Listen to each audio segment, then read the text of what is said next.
Happy Friday, the 88.8 miles per 88.8 miles on the odometer since I reset it. When this sucker hits 88 miles per hour, we're going back to the future. Yeah, baby. All right, in the Silver Slipper, the 2001 Volkswagen Golf. It is Friday, October 17, 2025. 5, 6, 7, 9. Okay, doing numbers, adding them up. Nice day, gonna be 80 degrees today. I might do a little mowing just to kind of cut down the weeds and the little seedlings or the little root created trees, you know, that pop up. Happy hour today, baby, on the lovely Litecoin Lisa's YouTube channel. Link is below in the description. Make sure you subscribe, put the notification bell on, and we will go live around 5:30-ish Central Time. All right, always a good time, always fun. Live from the Westwood Bar and live from probably Arkansas is where the lovely Litecoin Lisa will be.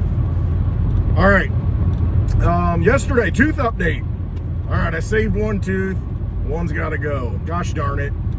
The cracked one ain't going to make it. The other one I had a crown on. It was kind of, the crown wasn't all the way down to the gum line. It's been on for a while. The tooth had been repaired prior to that anyway.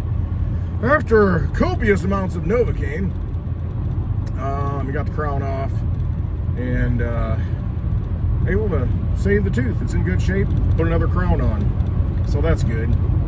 I'll still be able to chew. I'm not talking about tobacco. I'm talking about chewing meat, chewing steak, vegetables, everything.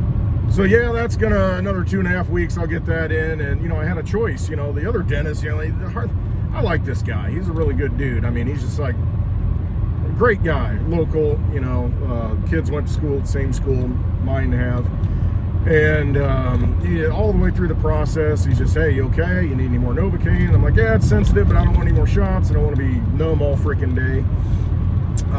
But you got a choice of crowns. You got a stainless crown, steel. You've got a porcelain crown. And then you've got a gold crown, which he said, it's just got a little bit of gold. It's mostly silver and copper. And I'm like, precious metals. Well, so when I go to the oven someday, you know, somebody can extract that from my mouth and have a few bucks. But he said the gold one, you know, the noble metals are better for the gum line. It's less irritating, but, you know, it's looks like metal, you know. So I guess I'm gonna have a grill. I went with the noble metals. It was a little bit more, but it's the best thing to put on there, he said. So rather than getting the porcelain one that looks all pretty, F it, I'm all about function. So that's coming. Hopefully the temporary one, I don't pop it off or something. But yeah, crisis averted. Fiat for teeth. At least I'm getting some kind of metal out of it, you know. I see a lot of the big, I shouldn't say a lot, I see more people, including some bigger accounts, talking about the metal and pennies, the copper. Nickel, I'm not so sure they've been talking about. I talk about nickel all the time because that's the easiest thing. You know, the pennies, you got to sort through them, get the pre-1982 and some 1982 to get the ones that are 95% copper. But I see people talking about, hey, you need to stack those pennies. You know, they're not making any pennies anymore. You know, it's got copper in it, just like dimes in 1964. Been saying that for a long time. Where have you heard that before? But yeah, if you can still get nickels at the bank, that's the way to go, I think, just because you've got 75% copper and 25% nickel in them. Go buy a $100 box and walk out with like $110 worth of metal. Boom, don't have to sort through anything. All right, Franny, get in the mail. And she's looking for little critters so she can jump and get excited. Check this. Oh, we got a piece of mail here. Bootleg, don't need that. All right, so you've got that going on. After the dentist yesterday, I talk about synchronicities a lot because it's important if you're paying attention. The signs are there. I went into, I was leaving. It's a small town near here, and you know, there's a Dollar General on the way home. I could have taken the back way, okay, and avoided people, but I didn't. I thought, oh no, I'll go the main route, and so I did. And Dollar General's there. I thought, you know what, I'll run into Dollar General to see, because sometimes they have things on clearance, and they did. They have a bunch of bowls, plastic bowls and stuff. I mean, 4 of them for like 30 cents, on clearance. And they're cheap, but, for like little snacks and stuff, give to my daughter. And if they break, they break, for that price. So, I got some of that stuff, and I'm waiting in line. I was stalling around. I see this Dolly Parton glass. It says, "I will always love you." It's 70% off. And I'm like, oh, that's pretty cool. I'll take a picture of it, post it. The Dolly Parton stuff. And they spelled Dolly Parton wrong. The Parton wrong. They spell it Dolly Pardon, like pardon. Pardon me. Pardon. Not Padron, but pardon. Not Patron. And so it'll to kill you with words. All the words in the English language. It's not so English. Wow, get on track. So I went into Dollar General and got, some clearance stuff.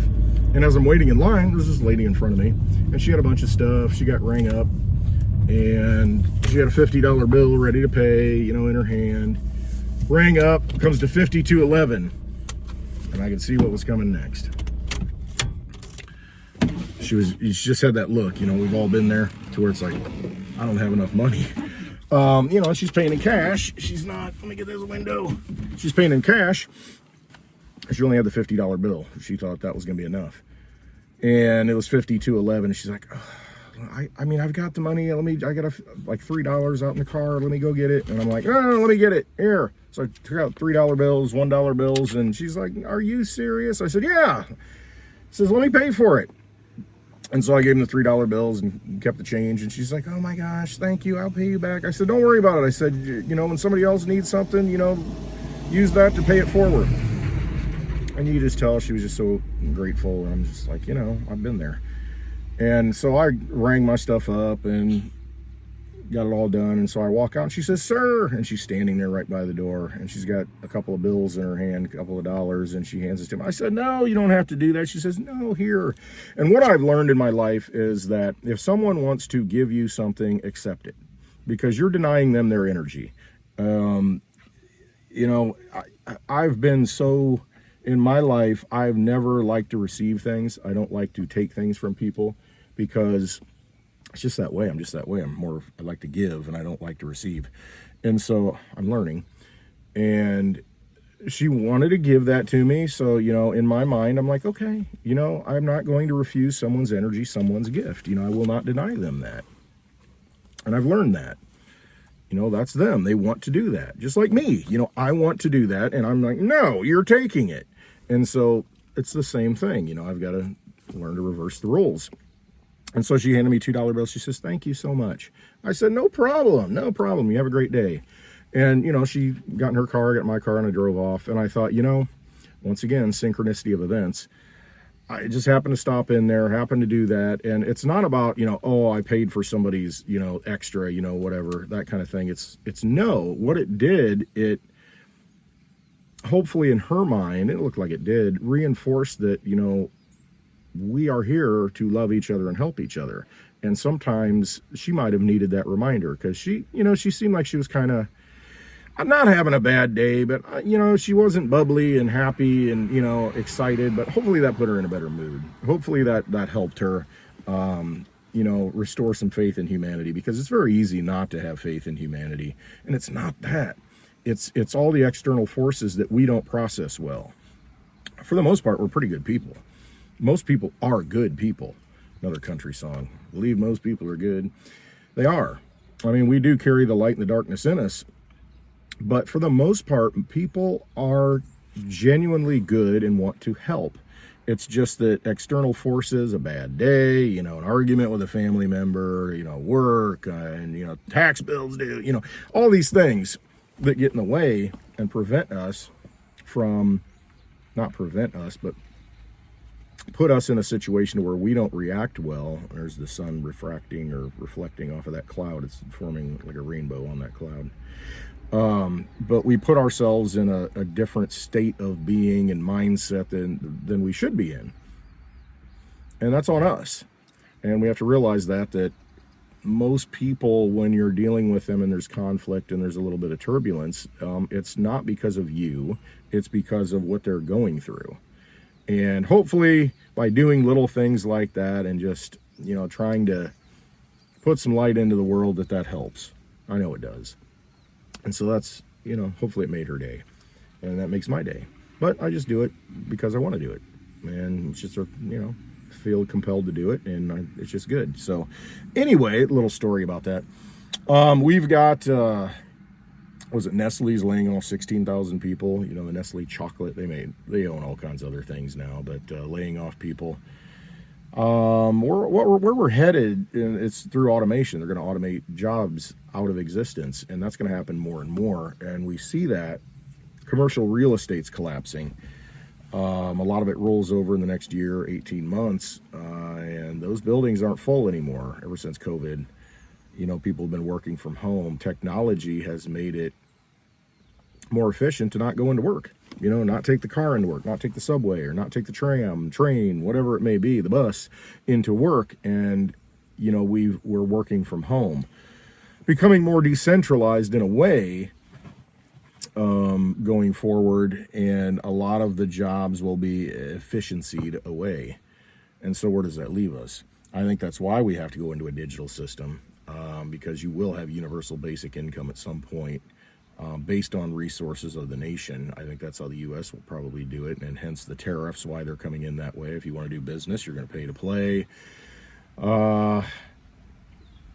What we're seeing in the metals right now, I could be wrong, completely wrong, but it just, to me, if you want to roll things into a digital system, what do? You jack the price of metals up really high, you pay off your debt or absorb the debt in some way, and then you roll it into the sound digital assets going forward, because you're going to be in a digital economy. So things like Bitcoin, Litecoin, you know, the finite digital assets that work, Litecoin specifically, I think there are big things coming for that. You know, I was thinking about it today, 14 years nonstop. I mean, if you're going to exist in a digital economy to where you're working from home, you're working remotely, you're ordering Uber Eats, you know, everything's, you know, digital payment structure. As the banks collapse, you know, and the old dollar dies, the fiat dollar dies, and it rolls into a digital system, what digital money do you want? You want something that's safe and secure. I mean, if you're putting like your retirement and, you know, all of your savings into a digital asset, because that's like the only thing left to operate in society, what digital asset are you going to choose? And to me, it's always been Litecoin. It's always been Litecoin. Just because it has no downtime, it has a finite supply, it's way undervalued compared to other digital assets, and it works. And it's got the privacy feature built in. I mean, that's a big thing. So yeah, Litecoin, baby, sound money for the digital age. That's what I'm looking at. I'd pay attention to that. I mean, I saw it was like $88 today. 88, there we go again. What's with the 88? I guess it's the infinity symbol. You know, the moon makes apparently an 8 in the sky, you know, on the path. Something to it. Always something to it. So that's our great reset. That's probably, in my mind, how it's going to go. The great rotation from the physical assets, which are necessary in industry, especially silver. You're going to see, and copper. I see people talking about copper going to be big. And I mean, you can still get the copper and the pennies and the nickels. Just saying, it's a cheap way to get it. You might want to get it while you can. So I would say that, yeah, we'll see a great rotation from physical into digital. The physical things that are necessary, I mean, I can see the government nationalizing mines, or at least making mines a national security interest to where only the government can purchase those mines, or I shouldn't say that, purchase the products from those mines. We got trucks all over the place, you know, it's harvest season and lots of trucks hauling grain all over the roads. That's what you're hearing in the background. But I could definitely see that as a strategic move, governments are going to take the mines that are on their soil and say, listen, you're not selling to anybody else outside this nation. We are the first buyers, and we will get the product first. If there's anything left, then maybe the people can get it. Gold, silver will always hold a monetary value. However, the fluidity and the efficiency of cryptocurrency and the technology behind it, because we have to have a technological society. If we don't, then everything breaks. You can't even pay for gas. Definitely want to have sound digital assets in your possession. Be your own bank, because you can still do that. Litecoin is the key to me. It is a no freaking brainer. It is the sound asset, the best performing asset, that undervalued asset. It's just at some point when people see what it is, and there are companies buying it. I mean, you got this guy on Christopher Green. I mean, he's just said he just bought another 100,000 Litecoin. I'm like, really? Holy crap, that's a lot of Litecoin. And he's bullish on it. You're going to see more and more corporations, more and more companies using it as a treasury. You're seeing it now as a reserve asset, and there's only so much to go around with a finite supply. Digital assets, baby, you want to be in the right ones. So, and Litecoin, with the transaction fees under a penny, you can send $1 million under a penny. He bought like $9-10 million worth of Litecoin, and I guarantee it costs a penny or less to move it. Crazy. Just, it's got everything going for it. Who is this Satoshi Light guy? Who is this Charlie Lee, really? All right, so there you have it. Looking forward to happy hour. As always, Friday, beautiful day, and hop in the chat on happy hour. Again, the link is below. Subscribe to the lovely Litecoin Lisa. Subscribe to the lovely Litecoin Lisa's YouTube channel. The link is below. Hit that notification bell on her site so you get notified when we go live, and hop in the chat. It's always good. I love the interaction. And then we'll do spaces tonight on X, and you can follow me on X if you go to my website, clintwestwood.net. The link is below, and hit that link at the top that goes to the X account. Subscribe to that. Hit that notification bell so when I go live this evening around maybe 8 o'clock Central Time-ish, so you hit the notification bell so you know when. Then you can hop in there and we have great conversations, and it's anybody who wants to come in and join, and we've met some new people here in the last week who have joined in, and that's pretty awesome. I really like that, bringing new people into the community. Be that lighthouse for all those wandering boats looking for a home, trying to find their way to shore. Be the lighthouse. So we're going to have a lighthouse session tonight on Spaces and on happy hour prior to that. All right, I hope you have a wonderful Friday. Love you all. Trust yourselves. You have it all of it in you. You are your own universe. All right, have a good day.